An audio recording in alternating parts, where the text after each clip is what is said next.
Preliminary hazard analysis is a technique that is performed during the preliminary design hazard analysis type.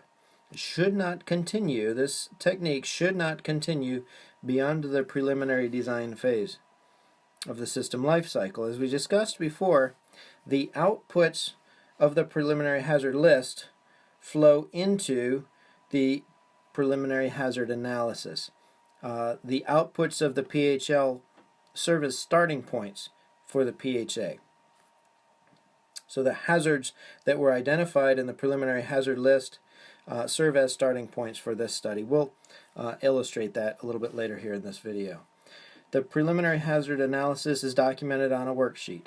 We have provided one like this in Word format in the resources section of your learning system. Hazard analysis techniques build upon each other, so you'll notice many similarities, like the title section blocks are often the same format as earlier techniques.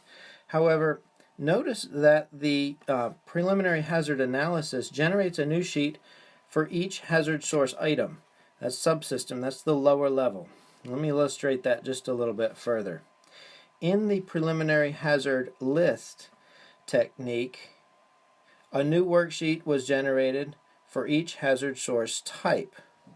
This is a preliminary hazard list, an excerpt of that, the hazard source type. So each of these four types generated a new worksheet. Energy sources was our example in the last video. Now, in the preliminary hazard analysis, each hazard source item will generate its own new worksheet.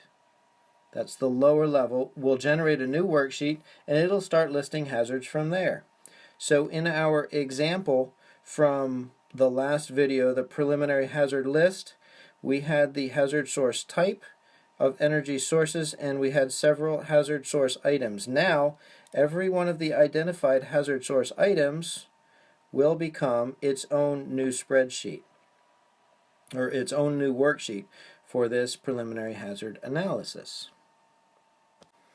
I'll highlight some of the pertinent areas from the ACE missile system example that's given in your text in order to kind of work through the PHA worksheet item by item.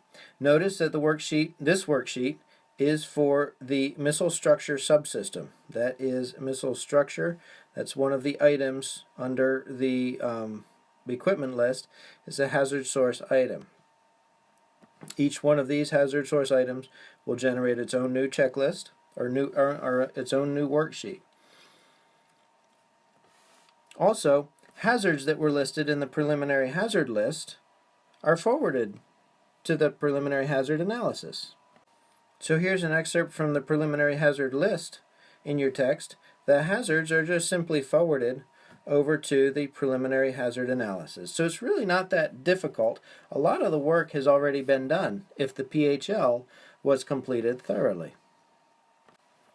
Hazard causes are still at the higher level with the PHA. Deeper analysis starts next, but for now we will keep the causes, that's the initiating mechanism component of the hazard, we'll keep the causes at a higher level. And speaking of the IM component of the hazard triangle, you should be recognizing by now that the three hazard-related columns given in the PHA worksheet correspond to the three components of the hazard triangle. In PHL, we did not require all three hazard components. Now, however, we're digging just a little bit deeper and have a little more system knowledge enough to be able to identify all three hazard components. This column here, mode, is a new column to us. It identifies the mode of operation or operational phases when the hazard would be a concern. And this helps the designers recognize when hazard mitigation is important for that section. And the last columns are the same as previously identified in the PHA, the functional hazard analysis video earlier. Notice though that the PHL, the preliminary hazard list, was not concerned with mitigating hazards, only identifying them. Now, with the preliminary hazard analysis, we start getting into mitigating the hazards and analyzing the residual risk. And again, I just wanted to reemphasize, or wanted to point out, to be sure and use a matrix to plot the initial and final mishap risk indicators. It gives a good visual depiction of how the risk is reduced through the recommended action, and it helps us to determine risk level and risk acceptability.